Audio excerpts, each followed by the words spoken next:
Kung bahala sila, magalit sila sa akin. Si Auntie Claire, tanawa. Pagkatapos ito, Auntie Claire, Okay, magandang araw ng linggo. Happy Sunday everyone sa ating mga subscriber, sa mga subscriber nga na kanunay sa ating YouTube channel. At ang tawag ating YouTube channel. Ating YouTube channel kasi nandyan ho kayo lagi. Nakikitambay kayo sa akin. Marami pong salamat sa inyong pagkikitambay. At isa pa, ako muli, Edgar, kumplito no, Edgar Mejorada, San Carlos, Pilar, Bohol po ang pinanggalingan ko, OFW sa bansang Spain.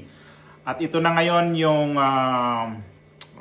tawag dito. Gawan ko ng opinion, no? Una sa lahat, God bless po sa ating lahat, yung mga kaparintihan natin, mga kaibigan ko dito sa YouTube, sa inyong lahat na dyan ho lagi. Maraming salamat sa inyong suporta, sa mga nag-subscribe na bago lang, sa mga datihan kong subscriber. Ingat po tayong lahat. Sa hindi pa po subscribe, nabubulol ako sa linggong ito. Hindi pa po nakapag-subscribe, pindutin na po ang subscribe button at pasok na po kayo dyan. Hindi ho kayo may bibigo dyan at dito kayo makikitambay po sa akin. Marami pong salamat sa inyo. Kawan ko ng reaction itong si Basti Duterte na grabing tirada ni Basti, ni Bongbong Marcos. Grabe, pati si Ate Claire, damay itong tagapamaba ni Bongbong Marcos, itong si Claire Castro. Gitawag pa niya buang si Claire Castro.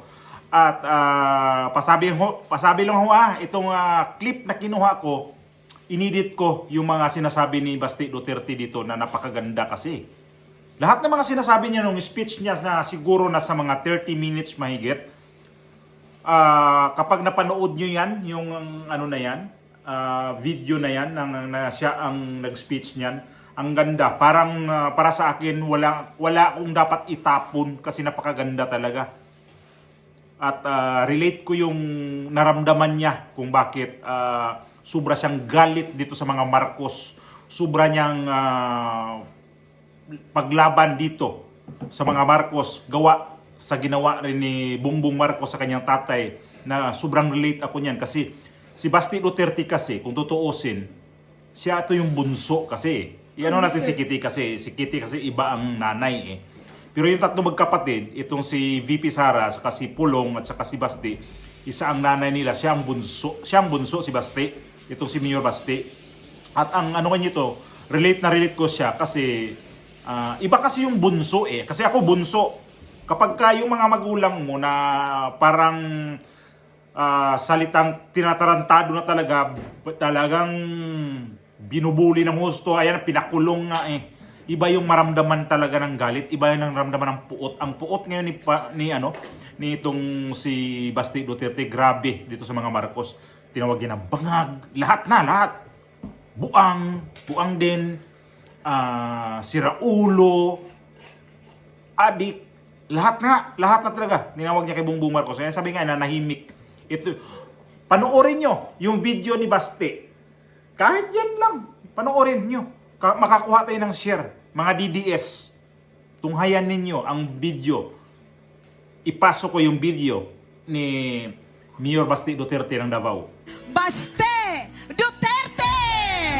Ang pag-asa ng bayan, Tatay Digong, di ka namin malilimutan. Tatang Duterte, anak ng serbisyo at katapatan. Para sa mamamayan, serbisyo at katapatan.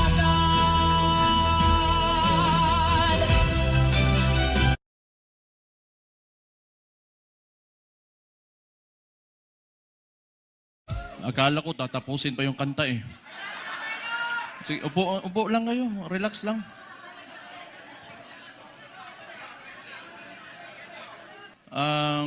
Baka nagtataka kayo, tumahimik ako eh. Tumahimik ako pagkatapos ng midterm elections. Kasi, talo si Marcos sa Davao eh. Nagpahinga lang ako. Kailangan ko magpahinga kasi 2 taon kaming binanatan doon sa Davao. Yung ginawa ni Bangag, Alam nyo na, yung ayuda, yun naman yung paraan nila. That was a form of indirect vote buying prior to the campaign period. Yun talaga yun. Yung ginamit niya, so sinabi ko naman sa mga taga Davao, tanggapin nyo lang. Total, buwis nyo man yan. Yung nagsikap dyan, para may pera yung gobyerno, pera nyo rin yung kinukuha nyo. Hindi yan galing sa kanya. Pero yung mga taga Davao matatalino na, they are intelligent voters. Akala kasi, yung claim ng mga kalaban, na kami mga Duterte daw, mga authoritarian, yun, mamatay tao, kaya takot lahat. 2 million, matatakot namin yun. Di bukas, patay na kami kung takutin namin yung 2 million na yan. It is a very highly democratic city, actually. Pagka pumunta kayo, that is why, awa ng Diyos, pasalamat ako, sa Davao ako naging mayor kasi ang mga tao dyan, alam nila anong gagawin nila at mahal nila yung lugar nila. Kaya kahit pinahihirapan kami, okay lang man, politika. Tapos, Marcos lang. Alam naman natin sa tatay pa lang yan, kawatan.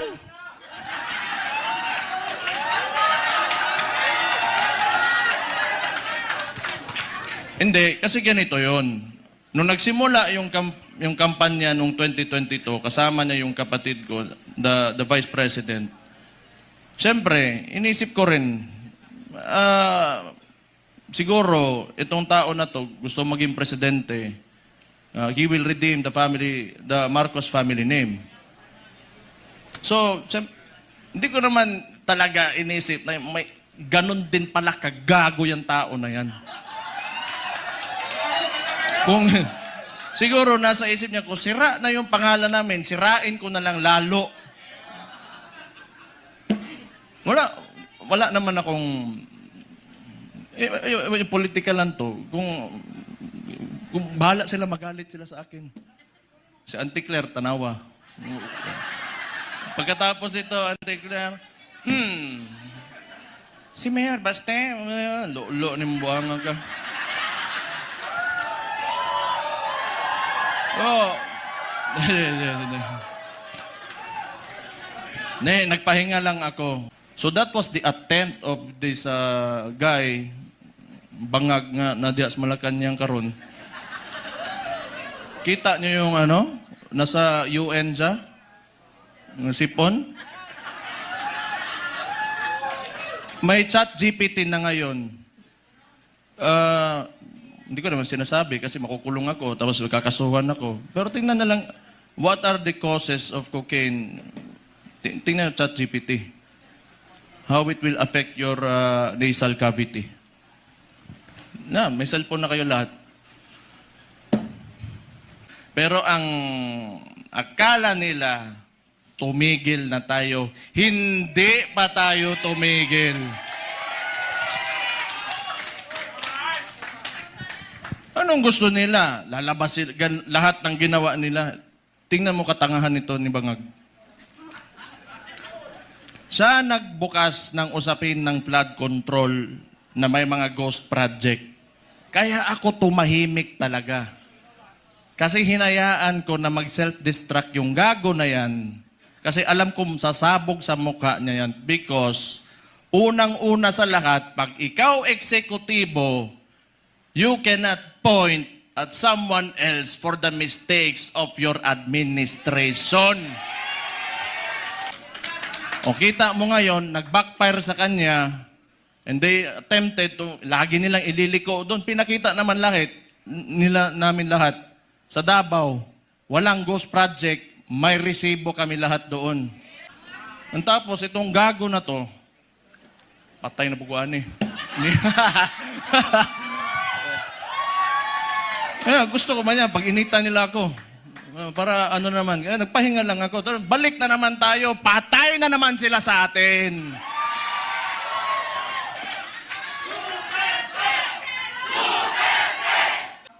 Ito ha, noong 2016, si former President, si Roddy Duterte, yung tatay ko, sa survey, 7%, 15%, 18%. Ano plataforma niya? Dalawa lang. Very simple. But it reflected the sentiments of the people.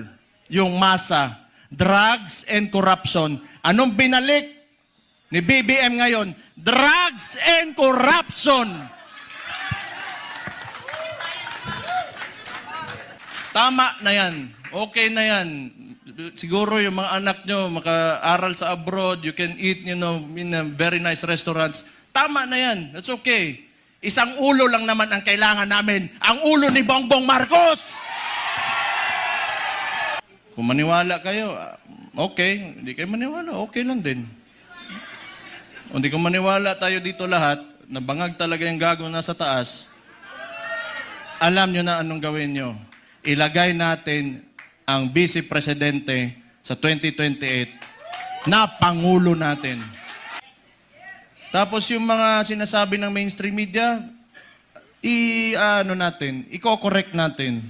Kasi binabalik nila lagi yung confidential funds ni VP Sara. Putang ina, grabe kahugaw. Ang dumi talaga ng politika. Ako kasi okay lang ako. Wala mo na akong pakialam sarili ko. Wala talaga akong pakialam kung ano-ano sabihin mo. Basta ako, ginagawa ko na yung trabaho ko. Pag yung araw na tumakbo ako dyan, tapos di ako nanalo, ibig sabihin tapos na ako. Pero wag nyo, I've been experiencing this ever since I went into politics. No. Ever since Rudy Duterte became the president, and the world is a nasty place. It's really nasty. Wag na tayong pumatol. Tama yun. Wag na tayong pumatol. Kasi ayoko rin. Ako na lang. Gusto nung kansawanay man ng Claire. Ante-Claire. Masuko. Magagalit na naman yan eh. Alam ko eh. Sasagot na naman yan. Buwang. Buwang. O, kung baliw sila, baliw din ako. Ganun lang naman.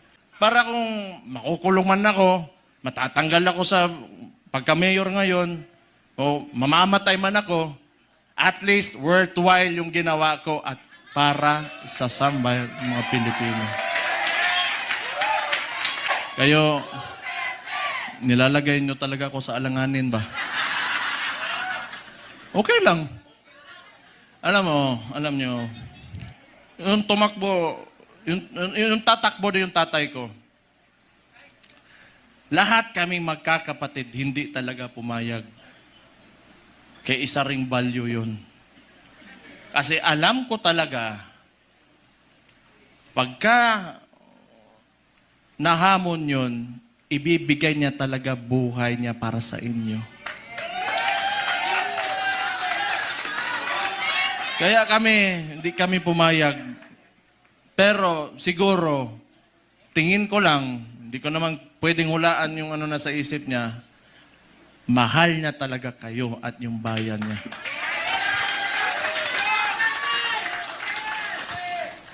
Kaya ngayon, pagka pumupunta ako ng Netherlands doon sa detention unit, kinakausap ko, can never imagine someone who would, like an actual individual in front of me that would actually give away his freedom and his life for his country.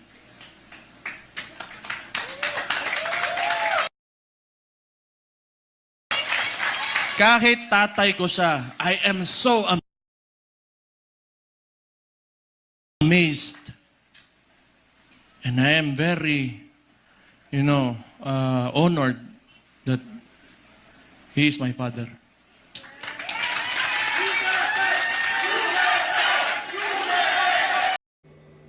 Ang ganda na pakinggan, ang haba nga, pasensya na kayo, ang haba talaga yan.